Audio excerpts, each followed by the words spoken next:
All right, on to the next lesson. So in Cutting Corners Part 2, what we're going to be talking about is a shag-inspired mid-length.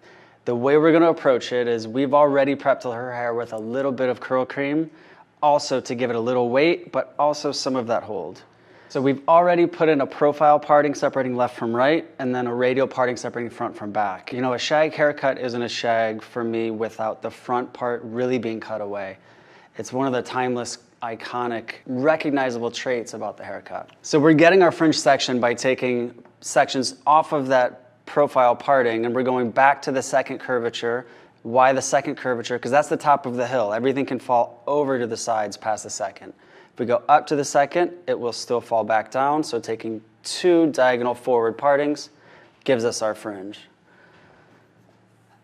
Now working cleanly, I believe the cleaner your work is, the cleaner your results are. So we're gonna stay nice and disciplined, even if we allow ourselves to get a little bit more creative. Now we're going to start and break this fringe section into 3 parts. First thing we wanna look at is to make sure that the corners are in the same spot on the eye each side. Second thing, and here's a great way for us to check our balance and symmetry for those of us, whether we've been in the game a long time or we're new, if we take our combs and we put them on our partings, is it balanced and is it aligned? So once we feel good to move forward with that, what we're gonna do is take the fine teeth of our long white crux comb everything down. Now again, starting center profile, the same approach that we did with the first look in Cutting Corners, the long layer, except now we're gonna be working building weight instead of releasing weight. So we're starting with this front section at the profile, just down, and our goal for this length is gonna be landing between the bridge of the nose and the tip of the nose. What I know to be true is if we're gonna be adding a lot of texture into this, I want to aim to add my texture into this level. I don't wanna aim it up here because it's going to keep rising as we add more texture. So my comb is gonna find my angle, my fingers find my guide, my ring finger and my pinky just elongate so that it controls the hair. And I'm going to point cut a very soft and very broken line around the bridge of the nose. Now here's something that's really, really crucial. If we go through and we point cut and that line isn't clean enough, there's nothing wrong. We need to detangle that, pre-ribbon it again, and go back in and point cut and soften it deeper. So once we get that initial cut, first thing to do is tilt the head away from her front left corner on her left cheekbone. Reason for that is we're gonna bring this whole side down horizontally and angle and visualize and create the shape and the length that we want. My guide is here. My comb is going to point to where our line is gonna go. For today, our maintaining guide to length is about the mid-neck. So everything that I do, using my fine teeth, bringing this down, I anchor, my fingers find my line with my comb points to the length we're going to. That's my line, I establish, extend, and now I point cut softly back to my guide. Now what you'll notice is my scissors are actually cutting on the way out most of the times. And that's one of the beautiful things about point cutting that allows it to be so soft.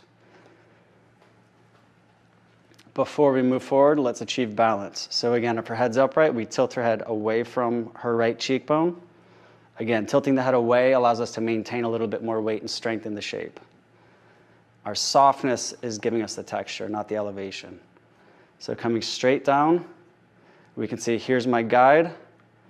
I want to point, my comb is now going to point to the mid-neck on the opposite side, so I'm using references. Establish our line. Extend our hand, and breathe.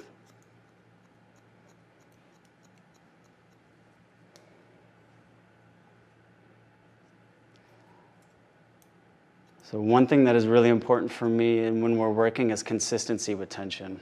I don't always believe that tight tension is necessary or the best. I believe consistency gives you consistency. So as we're working, I'm focusing on just consistent tight tension when I need it, but I'm not trying to pull the hair and rip it out of her head. So as we drop and we move forward, next section is going to come from back at the radial parting. So we separated the left and the right with the profile, but the radial separates the front from the back. So we're going back to the radial, and we're going to take 2 diagonal forward sections. So easy way of getting clean sectioning here. If you're anything like me and you struggled with sectioning and really getting it the first time, our goal is that front corner sideburn. I'm going to take one of my fingers and place it there. I'm going to come up to the radial, and I'm going to bring my thumb and bring my fingers right together without having to look. It's kind of like that ET phone home. We all know we can touch our fingers without looking. So when we do it in hair, it makes it a lot easier. So same thing, opposite side. If we comb all the hair the direction we're going first, it makes it easier. If we find our sideburn right there, comb comes on top, push, bring our fingers together.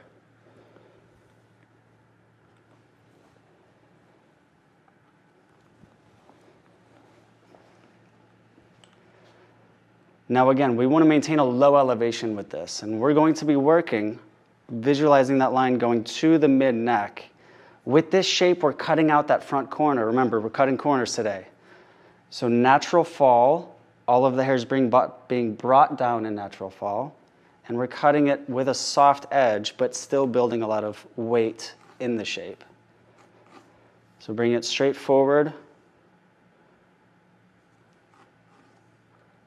Comb finds my angle, my fingers find my guide. And how I hold the hair, I'm allowing gravity to do the work for me. If I sit here and hold the hair flat and bring it up, then it's laying flat on my hands, and it's a little harder for me to control. It's wet, it's heavier. All I have to do is adjust how I hold my grip so that the gravity takes it down and I don't have to fight with it.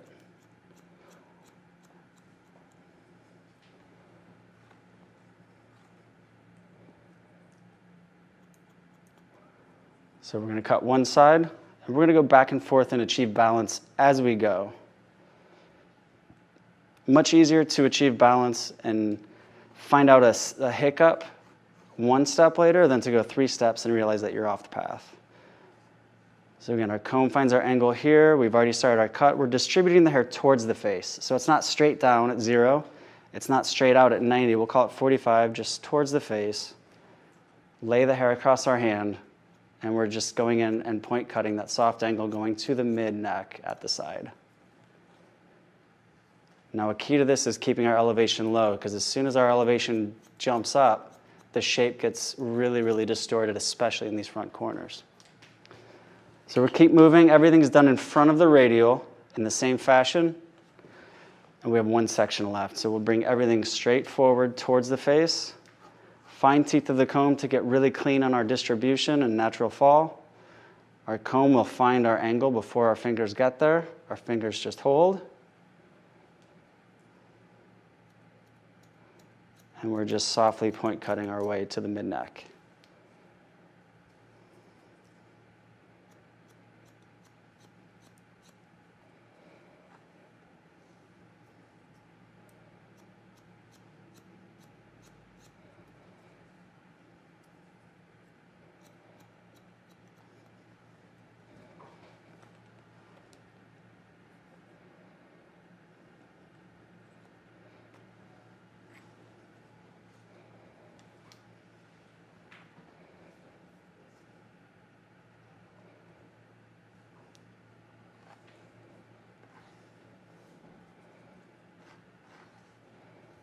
So one thing that I always find as a right-handed stylist, we all have our good and our great side.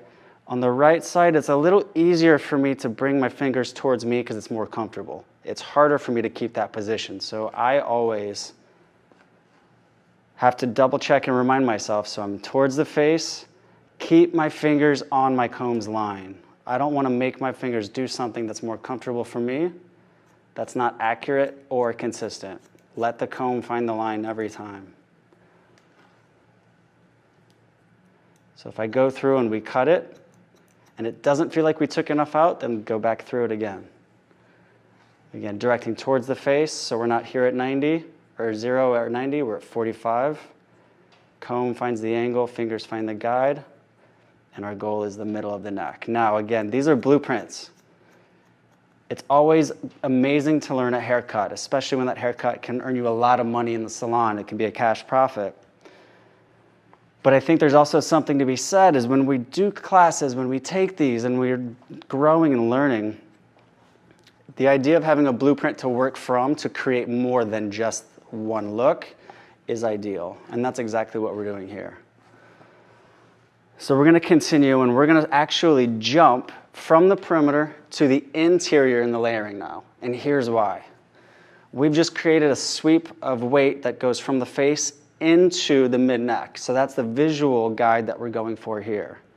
The perimeter down here is the last thing we're going to cut because we want to create the shape inside here first so it doesn't build too wide. And here's how we're going to do that. We're going to start with a profile guide in the hair that we just cut in front of the radial. From that, we're going to take that and extend it into the back, and we're going to start concaving the layers in the crown to get this to set, which will then show us where the length is going to sit. So when we take our profile guide that goes from nose to nape, should usually be around the width of your comb. We need something substantial to see, but we don't need to make it too big. So this is the hair in the back. We're picking up that guide from the front. And that last hair that's in front is the length that we want to use for reference. So here's our guide for length. Now, by looking at my comb's angle, that is square to the round, which is going to cut into the shape as much as possible. The more we concave it, the more we maintain the length at the bottom. The more we cut into the shape, we're making it skinnier. So we're going to go square to the round again, straight up. My guide's coming from the front. My comb finds my angle right there. My fingers find my guide.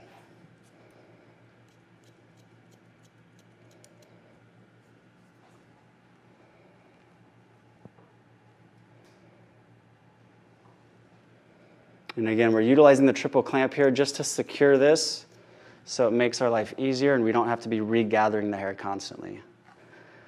So our guide for our length in the interior is set. Now all we have to do is stay consistent. We are at profile, and we're going to take that profile guide and we're going to pivot. We're going to go diagonal forwards until we run out of hair to cut.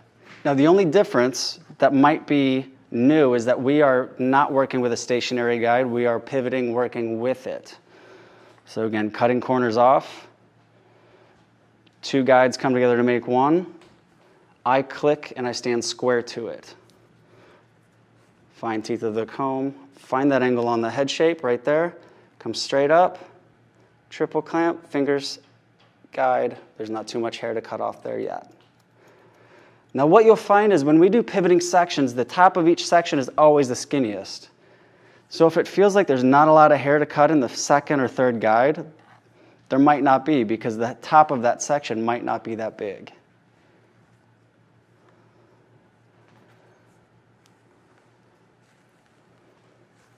And again, we're standing on the opposite side,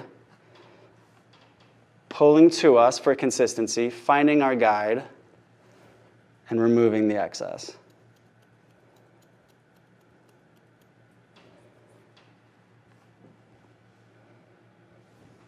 Last section on this side.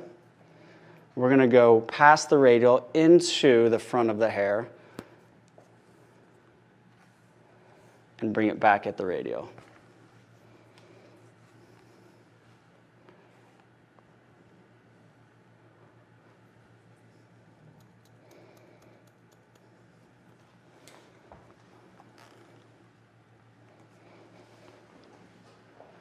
Now, when we're working on the round of the head. It can be a little bit tiring or tight to get this angle up here. If that's the case, drop your client and your mannequin down. Another thing that you see I just did is we just switched and tilted her head, her left ear, to her left shoulder. What that does allows me to work here instead of out to the side. So it's really important not only for the results, but for the longevity in our career to be able to be comfortable as we work and not be doing a lot of damage. So again, my angle is square to the round of the head, coming straight off. Our sectionings are starting in the center back with a profile guide. We're pivoting with slight diagonal forward sections, which means the top of each section is skinnier than the bottom, which means that the weight is thrown towards the bottom of the sections and hugs the head shape more than if we were to, say, use vertical sections.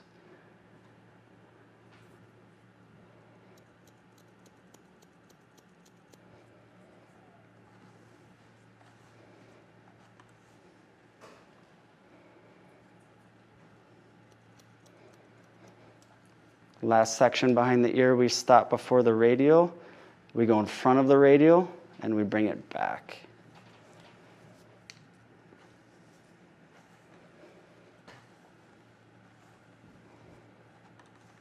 And again, every time, whether I'm working on clients, mannequins, teaching a class, whatever it is, I can always rely on my comb and the head shape to be consistent. So relaxing my comb on the head shape and using that as my angle takes the guesswork out for me.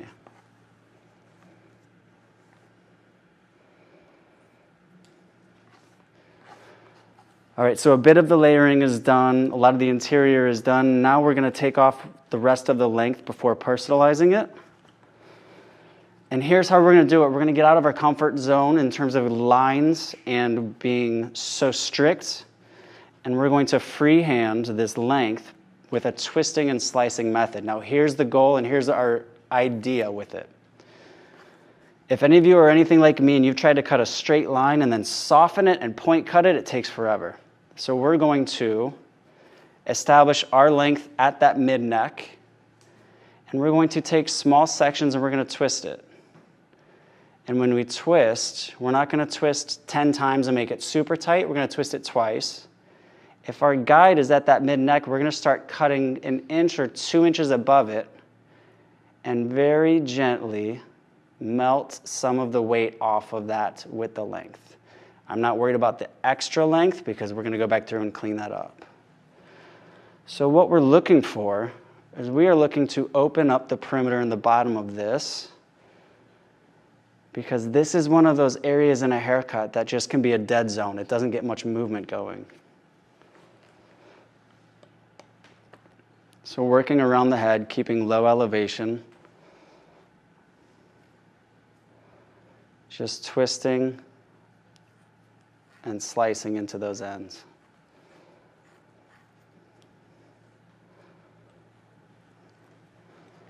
Now let's say, hey Drew, I have a client who they really don't want their hair shorter than this point. Then you know what? It's best that we set up ourselves to be successful and our clients to be happy. Go for establish that perimeter length first, then work your texture in. Once you get the hang of working inside out, you'll have an idea of how to gauge it as far as how short or how far up the head shaft we should go. But as we keep working, as I'm right-handed, I'm going to keep working on the opposite side so that I'm not crossing my body, always coming from the top.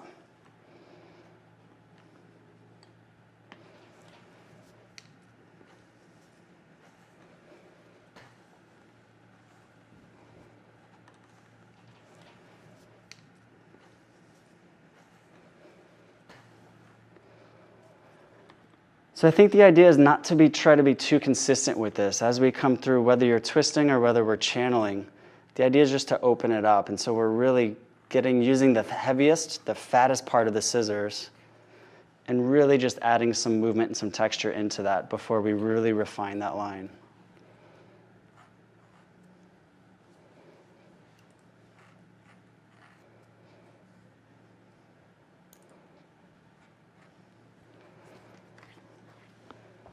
So now what we're going to do is clean up the baseline of this neck, add texture, and we're good. So this is the random, erratic stuff that we wouldn't get had we cut the line first. Now we come through, comb finds our angle, fingers find our guide, and we just take off the excess. Again, loose tension right now. We're not trying to control the hair too much, so I'm working with the wide teeth. Much softer, less pull, less drag.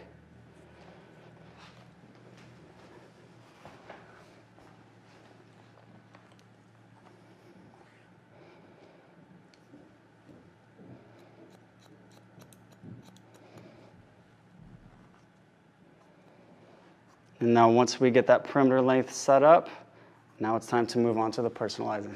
All right, now so time for one of our favorite parts of the haircut is the personalizing. We've really put the shape in, again, just reiterating everything to the face, cutting everything shorter to longer towards that mid-neck, then working the back end at the same time while freehand cutting that length. Concaving the layers based off of the length in the front, and now it's time for us to have fun and collapse what we want to collapse and do our thing. So this is really a time to set us apart as stylists in what works for our clients. What I love about working with hair and adding weight to it is you can see the shape coming to life with the product that's in it.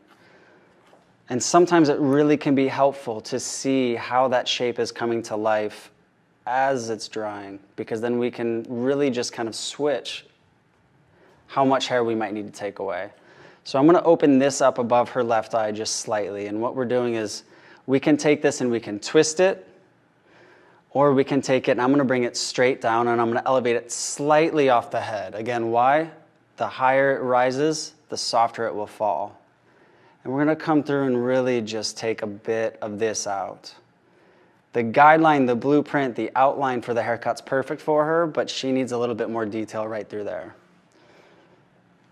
So now going through, we're going to take diagonal back sections and just address the thickness and the density of the hair. So coming in, slicing away. For those clients of ours who have those amazing cheekbones and we want to have something stop right on there, that's up to our creativity to do so. Again, we're pinching, slicing very controlled. Every time we twist, there's an element of surprise that happens because we don't know where that hair is coming from, whether it's the top or the bottom. So while it's an amazing technique to work, it can be a little bit more unpredictable, so we have to be careful with that. As I'm here, I'm being very conscientious of not picking up the same hair that I've already cut. As we're going through, really removing a lot of this bulk and seeing how this hair reacts to it. If we go through and pick up more of that hair, it's really just going to get too chopped up. So clean. It's okay to work visually and say more liberally as long as we work organized. So let's take a look, bring that face framing through. That heavier side, there's buildup of weight. Nice clean sheet of paper. Still blade going with the grain of the hair and just melting away excess weight through there.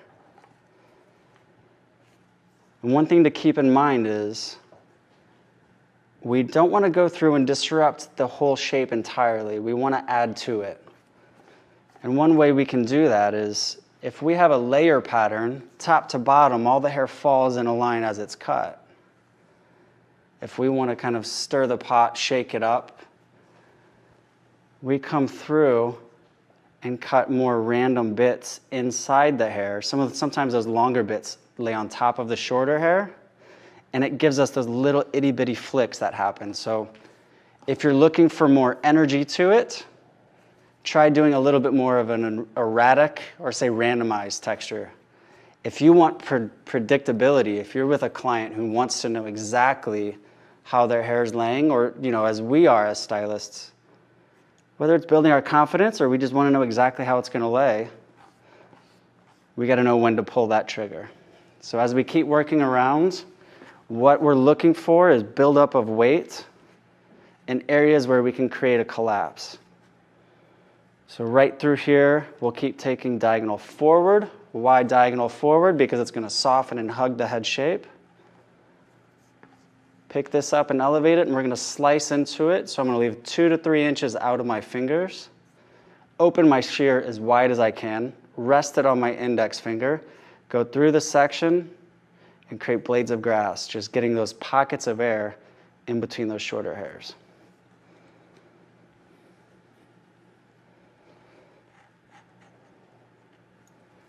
Another thing that I love is looking at a shape and wanting to have a shorter piece in one spot or another and not having to need to cut a full layer or a pattern. If we take all this hair up and cut it, it'll all fall. But if we just want to see a little bit of volume on one side or another, with these fun, playful, sexy haircuts, we have a lot more freedom to do that. So one last thing we're going to do is I'm going to take And I'm going to create a zigzag section in the halo just by rocking my comb back and forth.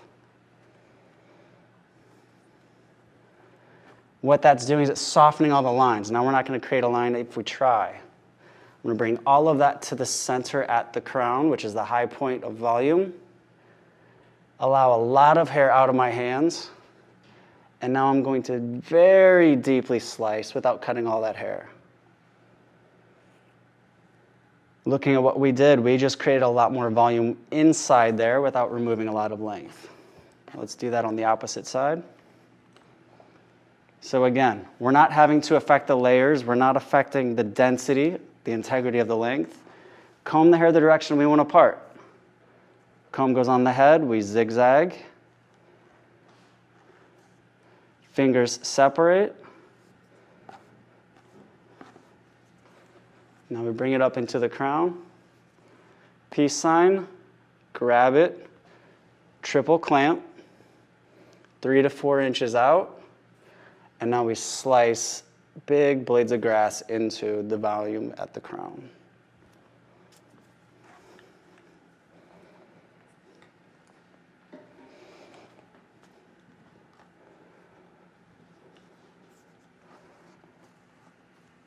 So really it's all about, at this point, achieving balance. And there's always balance in shape, texture, movement. And it's going to be different for each client that you are working with. And what we're looking for today is, if we just put everything away and feel it with our hands, is the shape moving the way that we want? Is the product helping? Is it starting to come to life? And so we're in a good place here. So now we're going to get her dry and styled, and what we're going to do is we're going to use a soft curl foaming mousse. Now the difference of this mousse versus others, you can see it's really, really fluffy, and it has the polymer aspect in it because it stays together. But the difference is, because it's more like shaving cream, it has more moisture emollients in it, it's going to allow her hair, whatever curl pattern it has, to stay soft but still maintain a little bit that weight and that hold to it.